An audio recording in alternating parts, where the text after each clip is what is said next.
रामकृष्ण हरी देव मराठी व्लॉगच्या एका नवीन व्हिडिओमध्ये मित्रांनो आपलं सर्वांचं मनपूर्वक स्वागत आहे। आजचा विषय असा आहे की आमच्या गावात बिबट्यांचा खूप मोठा सुळसुळाट आहे। त्याच्याबरोबर एक तांबडा वाघही आलेला आहे। हे तिघं मिळून 3-4 जनावर आहेत। त्यातली 3 जनावर तर सध्या आमच्या डोंगरात अवेलेबल आहेत। हे 3 जण मिळून कोणत्याही शिकारीवर झपाटा मारतात। एक आता तुम्ही बघितलं 1-1.5 महिने झाला असेल माझी शेळी मारली ती, त्याच्यानंतर महिने बापूची पाट मारली। आता त्याच्यानंतर कालच ताजी न्यूज, कालच त्यांनी 1.5 वर्षाचा बिबट्या 1.5 वर्षाचा त्यांनी खोंड मारलेला आहे। गायचा खिलारी गायचा खोंड मारलेला आहे 1.5 वर्षाचा। तर त्यांनी 1.5 वर्षाचा चरीच्या वरच्या साईडला खोंड मारून त्याला ते लोक चरीच्या वरच्या साईडला मारून घेऊन प्रायव्हेट रानात घेऊन आलेत खायला। दोघांनी खलास केला खोंड, आटपत नव्हता एकट्याला म्हणून दोघांनी मारला आणि घेऊन आले चरीच्या खालच्या साईडला। त्याचं रक्त वगैरे पिलं दोघांनी आणि खोंड आणून तिथं अडचणीत ठेवला होता। तर 5-5:30च्या दरम्यान खोंड मारला त्यांनी। तर गाई 2 वेळा वरती गेली, 6-6:30 वाजले मालकाला घरी यायला। तर 2 वेळा घरी गेले तर ते मालक म्हटला खोंड दिसत नाही, म्हणजे खोंड जनावरांनी नेला। या दृष्टिकोनातून या बिचाऱ्यानं गायला घरी घेऊन आला। दुसऱ्या दिवशी सकाळी 10-11:30 पावणे-12 वाजता जनावर सोडली। तर गाय इथून जे निघाली ती ज्या ठिकाणी तिचा खोंड मारला होता ना त्या ठिकाणी गाय गेली। म्हणजे एवढी मुख्या जनावराला एवढी माया असते, विचार करा, माणसाला जेवढी माया नसते तेवढी मुख्या जनावराला माया असते। त्या ठिकाणी जाऊन त्या गायीनं त्या खोंडाचा शोध घेतला आणि मालकाला तिथं पोहोचवला।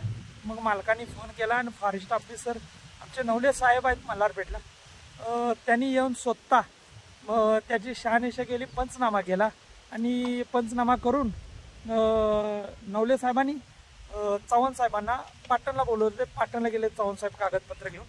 आता पंचनामा झालेला आहे। आता पुढे काय करायचं आहे बिबट्यांचं याच्यावर विचार करू। आता या आलेल्या वन्य प्राण्यांचं करायचं काय यासाठी असा विचार आहे की गेल्या वेळेला मी व्हिडिओ टाकले होता, जे गायींचं तुम्ही पाडे जे सोडतात घाटाघाटात नेऊन, असं स्वादिष्ट जेवण आपण कसं खातो, कधीतरी आपल्याला जर वेगळं काहीतरी जेवण मिळालं स्वादिष्ट तर आपण कसं खातो, पोटभर खातो, तसंच या जनावरांना जर बिना मेहनतीचं आणि थोड्या कष्टात जर असं काय फळ खायला मिळत असलं तर तुम्ही खाणार का नाही खाणार। मग यामुळं ही जनावरं उघड्यावर सोडू नका। त्या उघड्यावर सोडण्यामुळे ही जनावरं गावाच्या अवतीभोवती राहतात आणि शिकारी करतात। ही जनावरं गावाच्या अवतीभोवती राहून असा सोप्याने साधं शिकार करतात। जे सोडलेले पाडे आहेत ते पाडे मारून खाऊन टाकतात आणि कुत्री खात्यात। मग काय करतील, त्यांना आपल्यासारखाच जीवन आहे, त्यांचं आपल्यासारखाच जीव आहे, त्यांना आपल्यासारखीच भूक लागते। फक्त माणसाने जाणलं पाहिजे, हे जर उघड्यावर सोडण्यापेक्षा जनावरं तुम्ही कसायला विकून टाका, 2-2.5 महिने सांभाळा आणि कसायला विकून टाका। नाहीतर त्यापेक्षा हे जे कोंबड्या पोल्ट्रीच्या कोंबड्याचे उघडं फेकतात का नाही, त्यात एखादा मोठा खड्डा काढा आणि त्याच्यात पुरा कुत्री पण येणार नाही, ते जनावर पण येणार नाही। हे त्यामुळं काय जनावरांचा प्रादुर्भाव खूप असा वाढलेला आहे आणि जनावरं नगद तिकडे येतात आपल्याकडे आणि आपल्या पाळीव प्राण्यांची हत्या करते। तर काय करायचं सांगा, याच्यावर पर्याय काहीतरी काढला पाहिजे शासनाने या गोष्टीकडे लक्ष द्यावं असं माझं म्हणणं आहे। शासनानं मोठ्या मनानं या गोष्टीकडे लक्ष द्यावं। तर हे जर तुम्ही निस्तरला याच्यात जर तुम्ही सहकार्य केलं तर खूप धन्यवाद होईल आम्हाला, आमच्यासारख्या गरीब शेतकऱ्यांनी, शेरडं मेंढरवाल्यासनी खूप असा आधार लागेल। तुम्ही आधाराचा हात आम्हाला द्यावा अशी मी इच्छा करतो मित्रांनो। का तर जर माझा हा व्हिडिओ जर माझ्या व्हिडिओमध्ये कुठं जर एखादा चुकीचा शब्द आला असला तर तुम्ही मला क्षमा करा मित्रांनो। का तर मी भांडतोय, तुमच्यासाठी भांडतो, माझ्यासाठी स्वतःसाठी भांडतो, दुसऱ्यासाठी भांडतो।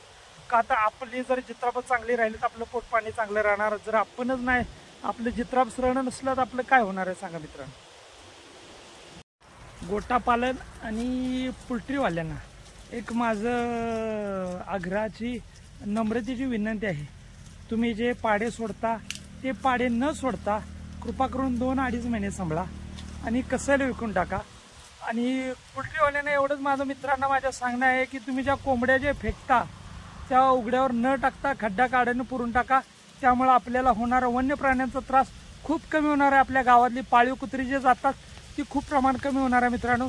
जर त्यांना खायलाच नाही मिळालं तर ती बाहेर ती इथं आपला इलाका सोडून जातील। तुम्ही जर हा जर उपक्रम राबविला असा तर खूप छान होणार आहे, का तर तुम्हालाही फायदा आम्हालाही फायदा आहे। बरं त्याच्यात काय, त्या व्हिडिओला नक्की लाईक करा, सबस्क्राईब करा। रामकृष्ण हरी।